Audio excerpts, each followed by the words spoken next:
तो आज नित्य नियम का सरलार्थ हमारा सब्जेक्ट है, हमारा विषय है। ये पार्ट 1 है। और दास के फेसबुक पेज को आप सभी भगत भाई बहन फॉलो कर लें, वीडियो को लाइक करें, शेयर करें ज्यादा से ज्यादा, ताकि ज्यादा से ज्यादा आत्माएं आने वाले दिनों में सत भक्ति से जुड़कर, सच्ची साध संगति से जुड़कर इस महाविनाश के दौर में कुछ राहत महसूस करें और परमेश्वर के वचनों पे अटल रहें, अडिग रहें, क्योंकि यह समय जो हमारी ज्ञान की परीक्षा का है, परमपिता परमेश्वर देख रहे हैं। इतना सिलेबस देने के बाद, इतना पाठ पढ़ाने के बाद, और काल भगवान हमें तोड़ने की भरपूर कोशिश करेगा, शैतान हमें परमेश्वर के वचन से दूर करने की कोशिश करेगा। बस यही हमारे ज्ञान की परीक्षा है। और इस समय केवल 2 ही चीजें हमें बचा सकती हैं। पहली चीज है सतगुरु का सत्संग और दूसरी चीज है साध संगति। इन 2 चीजों से यदि हम जुड़े रहेंगे, पुण्यात्माओं, यकीन करना, बाल भी बाका शैतान आप और हमारा नहीं कर पाएगा। क्योंकि परमेश्वर की वाणी है कि जब तक हंसा हमरी आना, काल लगे ना तेरा बाना। कि भाई काल जब तक मेरा भगत, जब तक मेरी आत्मा मेरे वचनों में है, मेरी आन में है, मेरी मर्यादा में है, तब तक आप उसका बाल भी बाका नहीं कर पाओगे। तो आपने देखा होगा पुण्यात्माओं, जिस प्रकार आजकल गन्ने का सीजन चल रहा है, जगह जगह आपको ठेले और रेडियां मिलेंगे गन्ने का जूस निकालने वाले। और जब वो गन्ने का जूस निकालता है तो उस गन्ने को बार बार कितना तोड़ मरोड़ के उस मशीन के अंदर से निकालता है, और एंड में उसको उस समय फेंकता है उस कचरे को, जबकि उसमें एक रस का टपका भी निकालना मुश्किल होता है। वो जब उस कचरे को नीचे डाल देता है तो चींटियों के लायक भी नहीं रहता, उसमें रस का एक टपका भी नहीं होता, क्योंकि उसे उस गन्ने की महत्वता का पता है, उसने पैसे देके खरीदा है। तो पुण्यात्माओं, ठीक इसी प्रकार चाहे हमें 1 साल लग जाए, चाहे हमें 6 महीने लगें, हमने नित्य नियम की जो ये पुस्तक है, हमने उस गन्ने की रस की तरह परमेश्वर ने इसमें जो अपने अनमोल वचन डाल रखे हैं, हमने एक एक वचन को उतनी गहराई से समझना है। परमेश्वर के एक एक वचन का हमने निष्कर्ष निकाल के, सार निकाल के, जूस निकाल के हमने निगल जाना है, हमने पीना है। तभी ये परमेश्वर के वचन हम पे सही तरीके से लागू होंगे, और तभी ये वचन परमेश्वर के सही तरीके से आप और हम आत्माओं के ऊपर असर करेंगे। अब जो जिल्द आप देख रहे हैं सबसे ऊपर ही ऊपर का, मैं परमेश्वर से प्रार्थना करूंगा, मालिक से, कि हे परमात्मा आप दया करना, आज का वीडियो कम से कम यदि इसके ऊपर भी बन जाए तो बहुत बड़ी बात है। सोचिए पुण्यात्माओं, अंदर जैसे कोई भी पैकिंग होती है, कोई भी डब्बा होता है, हम मार्केट से कोई चीज लाते हैं तो डब्बा तो खाली जानकारी होती है, उसके ऊपर जो वर्ड होते हैं, उसका रेट लिखा होता है, उसमें क्या सामान है उसका नाम लिखा होता है, उस सामान को यूज करने के लिए क्या क्या प्रिकॉशंस, क्या क्या सावधानियां बरतनी है वो लिखा होता है, वो सामान किस कंपनी का है वो लिखा होता है, जबकि असली माल तो डब्बे के अंदर होता है। तो इसी प्रकार ये जो जिल्द है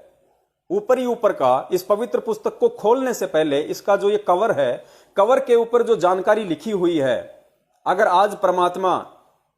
इस जानकारी को भी सही तरीके से आप और हम तक पहुंचा दें, साध संगति के माध्यम से एक दूसरे भगत भाई बहन को उसकी पहचान करवा दे कि इन शब्दों का मतलब क्या है, इनका अर्थ क्या है, इनका निष्कर्ष क्या है, तो भी बहुत बड़ी बात होगी। तो आज हम जिल्द के ऊपर जो लिखा है, इस कवर के ऊपर जो 4-5 लाइनें लिखी हैं, आज हम इनको सही तरीके से समझने का प्रयास करेंगे और गन्ने की तरह बिल्कुल निचोड़ के रख देना है परमेश्वर के एक एक शब्द को। फिर देखिए कितना आनंद आएगा इस भक्ति में, इस परमात्मा के चरण कमलों में, जहां एक तरफ लोग डरे हुए हैं, सहमे हुए हैं, रो रहे हैं, तड़प रहे हैं, और दूसरी तरफ परमेश्वर के बच्चे जिनको 0% भी भय किसी महामारी को नहीं है। तो चलिए परमपिता परमेश्वर सतगुरु रामपाल जी महाराज जी के आशीर्वाद से आज हम परमेश्वर के वचनों को पढ़ना शुरू करते हैं। उन्हीं के आशीर्वाद से उन्हीं की सत प्रेरणा से हम इसे जानने का प्रयास करते हैं और निवेदन करते हैं, परमेश्वर को दंडवत प्रणाम करते हैं कि हे परमपिता परमेश्वर, हे अल्लाह अकबर, हे अल्लाह ताला कबीर परमेश्वर,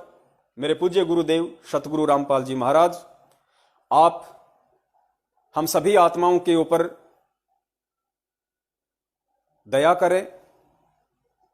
अपना रहम बनाए रखें, अपनी कृपा बनाए रखें, अपनी दृष्टि बनाए रखें और आपके सत आशीर्वाद से, आपकी सत प्रेरणा से आज आपने साध संगति के माध्यम से नित्य नियम के सरलार्थ के विषय में उसकी जानकारी को अच्छे से समझने और समझाने के लिए जो हम तुच्छ 2 कौड़ी के जीवों को निमित्त बनाया है, उसमें आपके आशीर्वाद से हम सफल हों। हम आपके प्रत्येक वचन को गहराई से समझें और आपके प्रत्येक वचन पर हम आजीवन चलने का पूरा पूरा हम प्रयास करें। आप हमें इतना आशीर्वाद दीजिए, हम पे इतनी दया बख्शिए। परमेश्वर, आप ही सारी सृष्टि के सृष्टा हैं, आप ही इस सृष्टि के रचनहार हैं। आपके सिवा अन्य कोई परमेश्वर इस पृथ्वी पे मौजूद नहीं है। आप ही वो अल्लाह ताला हैं, आप ही हो अल्लाह कबीर हैं, जो समय समय पे आकर काल भगवान के द्वारा जो भिन्न भिन्न धर्म संप्रदाय जाति चला दिए हैं, उनमें फंसी हुई आत्माओं को समझाते हैं, अपने तत्व ज्ञान का प्रचार करते हैं। तो परमेश्वर, आप हम सभी सत्सेवकों पे, अपने सभी बच्चों पे दया कीजिए, मेहर कीजिए, ताकि हम आजीवन आपके वचनों पे दृढ़ होकर, अटल होकर जमे रहें, टिके रहें। सत साहेब। मस्तक लाग रही मारे गुरु चरणा की दूर, मस्तक ई मारे गुरु चरणा की दूर, मस्तक लागे जब ये धूल चढ़ी मस्तक पे, जब ये धूल धूल हो गई दूर, मारे गुरु चरण